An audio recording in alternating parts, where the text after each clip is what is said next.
Hello you beautiful people and welcome back to Let's Play The Forgotten City.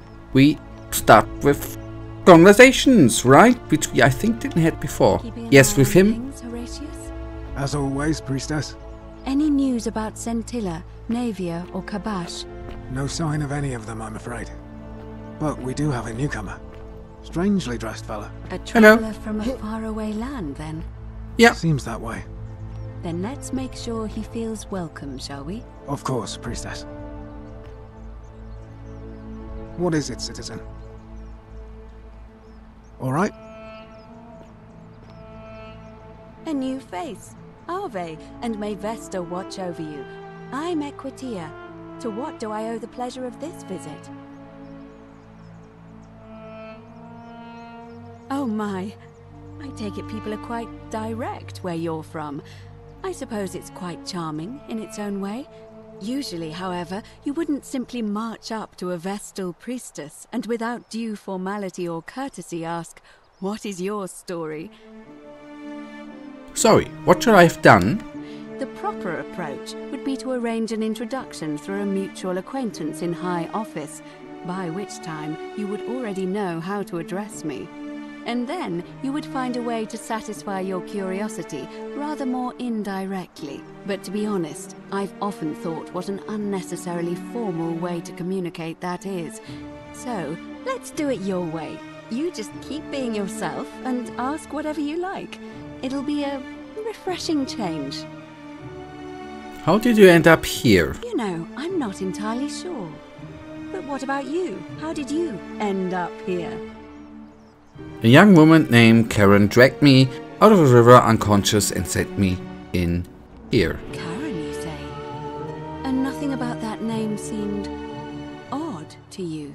It's a normal name. It's an older name, but not an uncommon where I'm from. It gives negative connotations where I'm from. I think I see where this is going. First one then. Older. I see. I wonder if... No. What are you going to say? I apologize. I don't mean to be cryptic. But you It's just are. that you've got me thinking.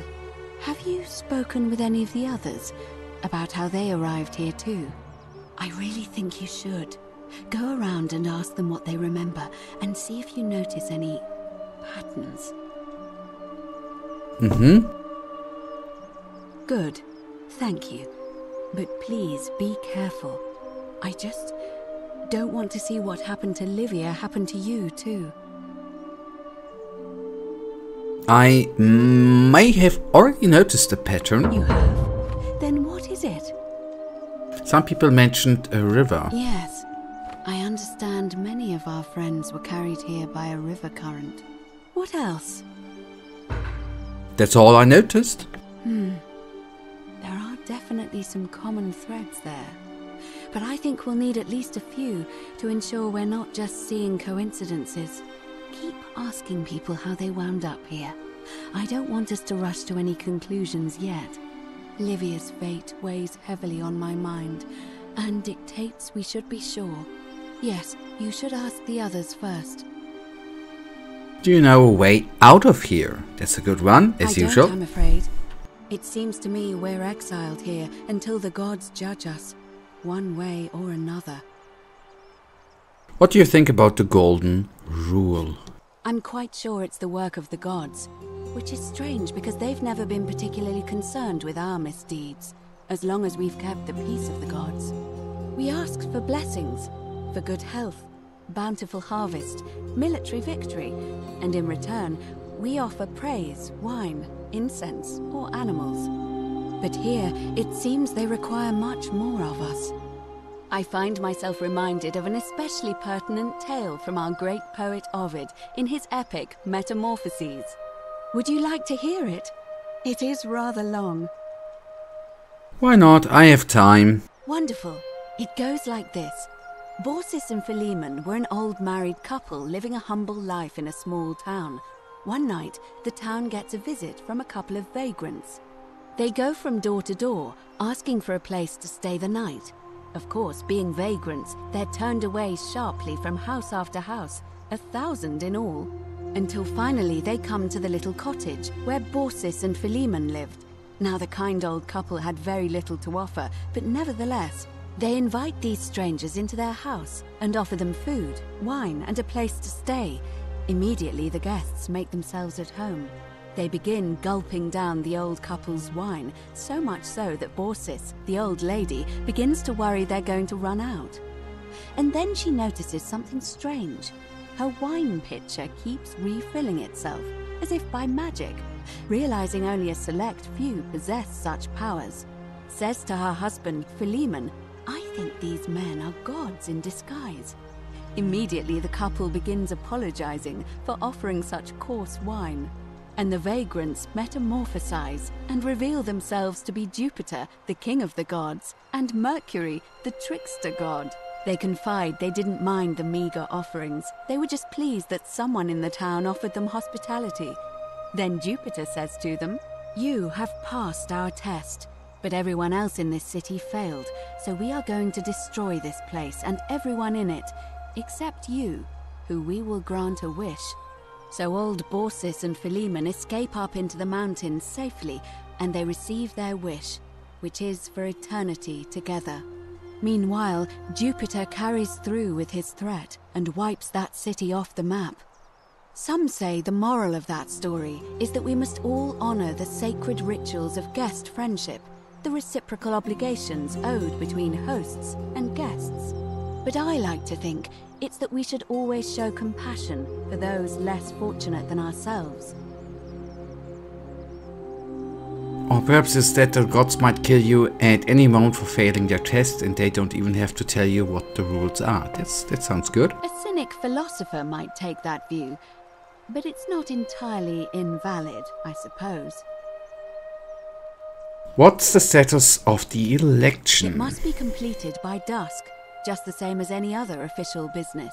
It'll be between Sentius, the incumbent, and Malleolus, the challenger. Why do you ask? Who's allowed to vote? What's your role in the election? Yeah. Who's allowed to vote? All of the male citizens who are willing and able to attend, unless they're running, of course. Can I vote then? Well, you're not a citizen yet, so no, I'm afraid not. But if it's any consolation, there are other ways to influence the outcome of an election. Such as? By using whatever gifts the gods gave you. Nothing untoward, of course. What's your role in the election? I'm responsible for announcing it and making sure the procedures are followed. Can I nominate another candidate? You can, assuming they're eligible and willing to accept the nomination. I'd like to nominate Galerius. I like the idea, but I know Galerius well, and his position has always been that he won't run unless Malleolus withdraws. It was only yesterday that he said to me he'd only ever run if it was absolutely necessary to make sure Sentius wasn't re-elected. So, I suppose if you'd like to see Galerius elected magistrate, you'd need to persuade Malleolus to withdraw somehow. Can we start the election now?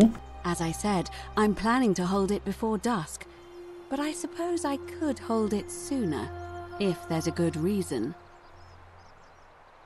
Holding it early may prevent conflict between the voters? Yes, I have overheard some rather unpleasant arguments. The last thing we need here is additional conflict.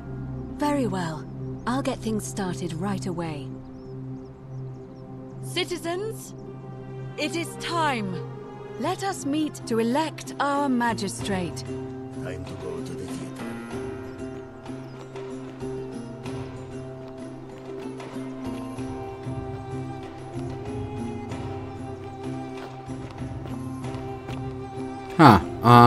I'm just gonna follow now. Don't know if that is gonna be good or bad.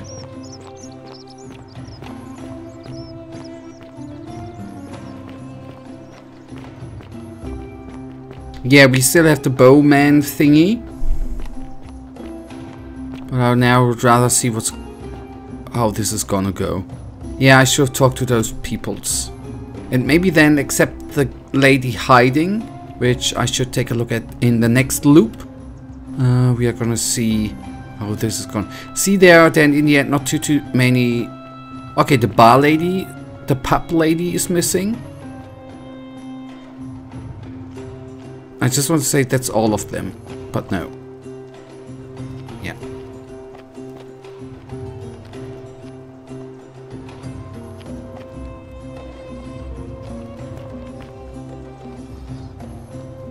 Okay. The Myth of the Golden Rule by Durotus the Younger. As per our custom, I shall begin by paying my respects to the god responsible for the city, for our continued prosperity and tranquil seclusion. He deserves our admiration, but here I must depart from custom, for his attempt at imposing strict rule upon us is oppressive, and overreaching and deserving of our contempt. We have a quorate body of voters gathered here to elect the city's magistrate. The candidates are Sextus Sentius Imperiosus and Marcus Malleolus Gurges. As agreed, we shall dispense with ballots and candidates will abstain from voting. Let's make this quick. As I say your name, call your vote. I'll start with you, Horatius. Sentius, of course. Georgius. Malleolus. Dacius. Malleolus. Galerius. I abstain. I'm just here to observe. Virgil. Malleolus. Rufius. Malleolus. And finally, Domitius. Malleolus. Who else? Citizens, you have made your decision. Your new magistrate is Marcus Malleolus Gurges. Hail, Magistrate Malleolus. I said, hail, Magistrate Malleolus. That's more like it. Thank you. Thank you. I am delighted and deeply honored to have been elected your magistrate.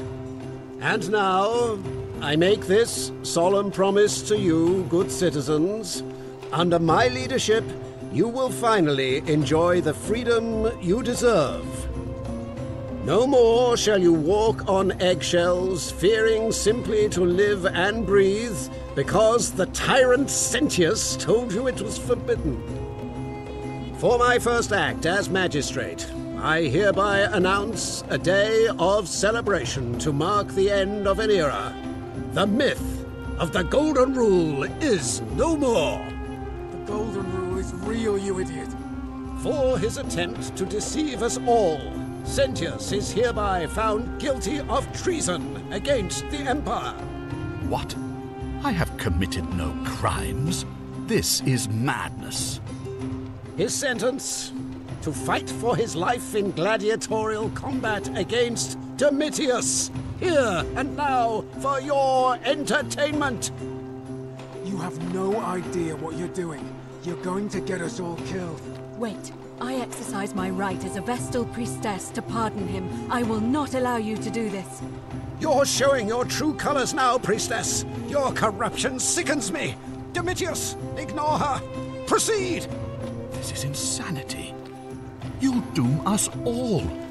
Lies! It is time the Golden Rule was exposed for what it is. A children's fable, exploited by a treacherous leader to instill fear in all of us. This is why he's in his gladiator gear. They've been planning this all along. Shut up, all of you. The magistrate has spoken. I'm going to enjoy killing you, old man. This real And many shall suffer for the sins of the one. We're watching us all along. Oh, okay, I see. Oh no. Oh no. I should probably save more often.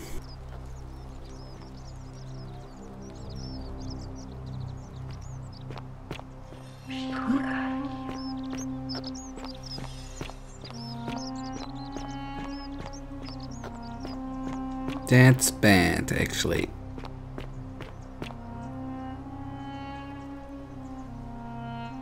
And you've... Okay, what's your story? Let's Oh my. Go through that. You really do? Yes, I do. What do you do here? Why? How did you end up here? Yeah. It's an older name, but not uncommon. Come on.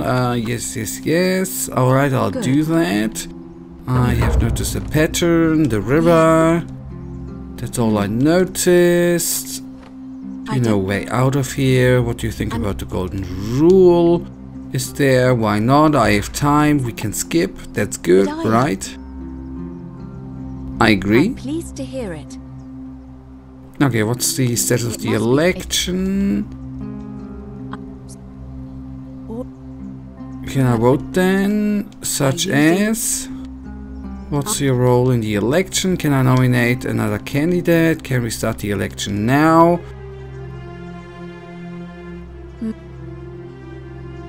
And I'm quickly gonna retreat here in the off. And the runaway and jumping to the loop we are gonna go and do in the next episode, you guys. So give me just a sec here. And I'll be back whenever the election thingy is gone, right? See you here in a sec. Any moment, I guess. Well, any moment for you, right? That's the usual. I'm going to enjoy killing you, old man. The many shall suffer for the sins Oh no, of maybe the one. wrong way. Yeah, follow and use his portal. I went in the wrong direction, right? Please don't hit me again. 2 or 3 shots we survived, but I think I'm out of range. Oh, hello, lady. Don't. Yep. Ignore me. Good, and then we can trigger the next day. That's actually not that bad. Okay, good.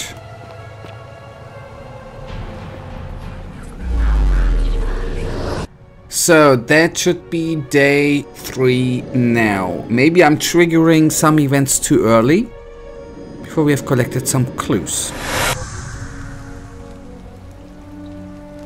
But guys, that is then actually gonna be the end of today's episode. We are gonna crack on here in the next episode with the next day. For now, you know it. I, as usual, really thank you for watching. If you guys actually do have enjoyed today's episode, then please give me a little thumbs up and subscribe. And hopefully I see you in the next episode. Until then, I wish you all a wonderful day. Stay frosty.